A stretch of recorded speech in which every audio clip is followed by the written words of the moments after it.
Steel City. Is everybody ready to go? Let's proclaim the greatest radio show. Hello, Bucko fans. Wah, wah, wah. You win 8 in a row, then you lose, 6 of 7 now? Or no, they won last night, so they lost 5 of 6 and then won last night. Yeah, I think it's 5 of 7 they lost.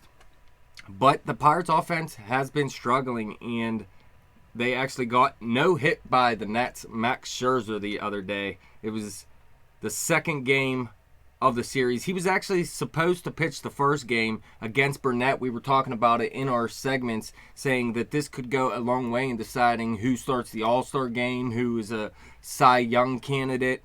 Well, it ended up Joe Ross pitched against Burnett, and the Bucks lost that game 4-1. They actually got swept in this series.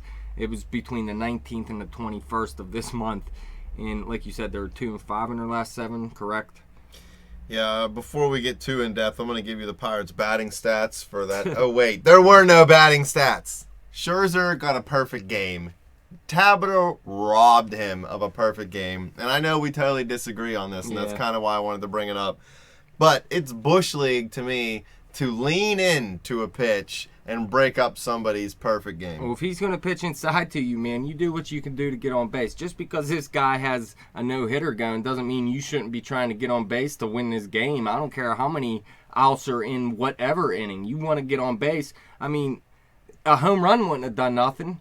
All you're trying to do is get on base for the next guy any way you possibly can, and he threw inside on him, so he has to deal with it. And you know what?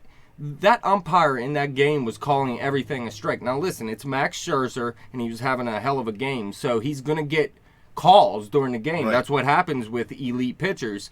But if he's going to get all those calls, you don't know if that's even going to be called a strike or not if he lifts his elbow. You know what I mean? So you got to do what you got to do to get on base. Bush League, Tabata. That's why you play in the minors, buddy. But Scherzer actually pitched in Game 2 of this series instead, and it was versus Francisco Liriano, and he was actually pitching a good game until he got knocked around later. I think it was 5th or 6th inning. They actually got to him for 5 runs, so his final line did not look good, but he was pitching well early, and that's won this game 6-0, and obviously the Pirates didn't score. But like you said, he had a perfect game going through 8 2/3 innings before beating Tabata. Stupid Tabata. No respect for you, Jose. And Scherzer, he ended up with 10 Ks too. And he did this all with just 106 pitches. So he was on his mark the whole game. In fact, he was getting ahead of everybody 0-2. Now, some of them, like Polanco was up, and he didn't see a strike, and he was down 0-2. Now, that was the umpire just giving them to him. But there was other times where he was just on his mark and putting hitters away quick. Well, he didn't stop there because he went into his next start against the Phillies and went almost 6th inning or made into the 6th inning with a perfect game. Yeah, that's crazy. If he'd have hit 2 perfect games or pitched 2 perfect games in a row. That's why it didn't happen, though. It's impossible, man. Ridiculous, man. But Harper started the scoring in this game, hit a solo home run in the 4th, and that was all they needed. He's on a tear, too. 23rd home run of the season at that point. I think, 25 now, we were just saying. All you need is one swing of the bat when you get no hit.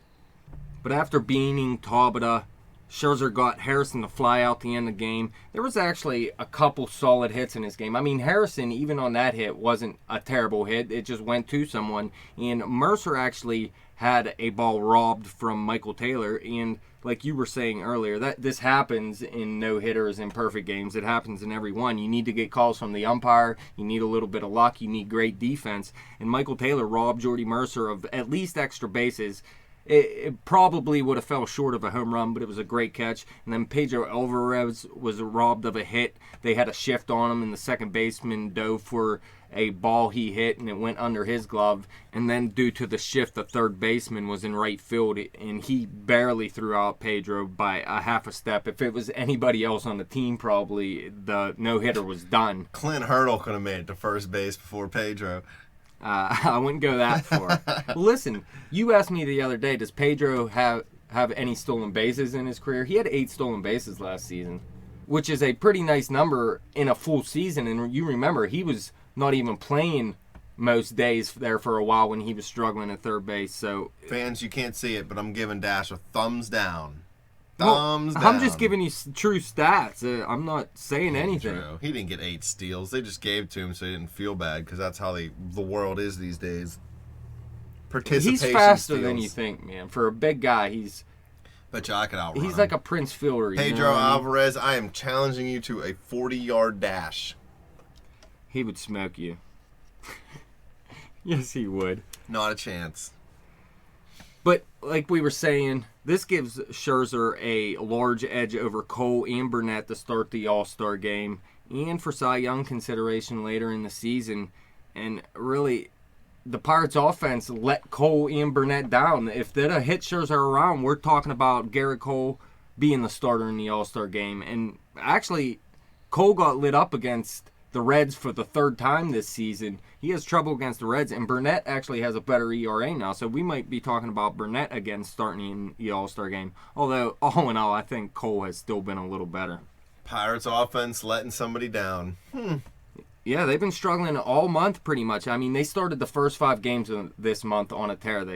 They were scoring runs like an elite offense, and then they went on a run where they went 5-2, but it was all because of that historic pitching they went through that 1 week. And the offense really wasn't scoring runs. They did put up 11 runs on the Chicago White Sox the other day, and we did a segment on that we were actually talking about if you want to go check that out. And they scored 7 runs in 1 inning versus Cincinnati. They scored 4 runs in a game against them the other day in a different game. So besides that, there's 3-4 games there, and then the 5 games at the beginning of the month. Besides that, they've been scoring 3 or less runs most nights. And really, everybody wanted to blame Pedro Alvarez, but it's this whole offense. It's not Pedro Alvarez's fault at all. If you want to complain about his defense, I might just say he sucks. Yeah, I understand. It's not. I'm not talking straight to you about this. It's fans and radio hosts that they want to ignore McCutchen going 0 for 4 with 3 Ks while Pedro does 0 for 4 with 1 K. You know come what on, I mean? Pedro. Pick it up.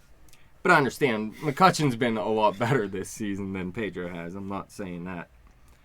But really, Max Scherzer, he's a beast. He's going to start the All-Star game now because he no-hit the Pirates. Believe it. Everybody no-hits the Pirates. Everybody no-hits the Pirates. Well, they got no-hit last year, too. Was it? I thought the it year was before. 2 years. No. And the year before, No. I think. Yeah, they Now got you're no-hit lying. like the last 8 years in a row, I believe. They have something like 8 against them all time, man. I'm going to look it up after the show. It's either 8 or 9. They either had 8 before this or it turned to 8 once Max Scherzer did it. I don't know.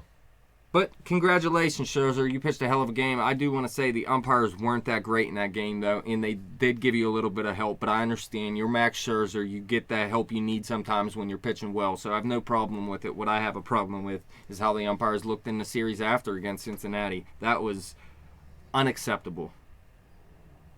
Bucca's offense, they just got to be consistent, and they don't have to be the number 1 offense in baseball. They have the pitching where, what are they, number 2 in the NL, or at least they were last week in ERA. I mean, come on, just be consistent. You don't have to be great. You don't have to be flashy. We know they're not going to hit home runs. They're somewhere in under 20th in the league in home runs. They're feast or famine in the games that I watch. They're scoring in bunches or not at all. And I know that's, kind of how it goes for a lot of teams. Yeah, but you got to try to at least get 4 runs consistently each game, not 11 one game and then 1 the next 3 games. I wouldn't say you have to be necessarily consistent like that.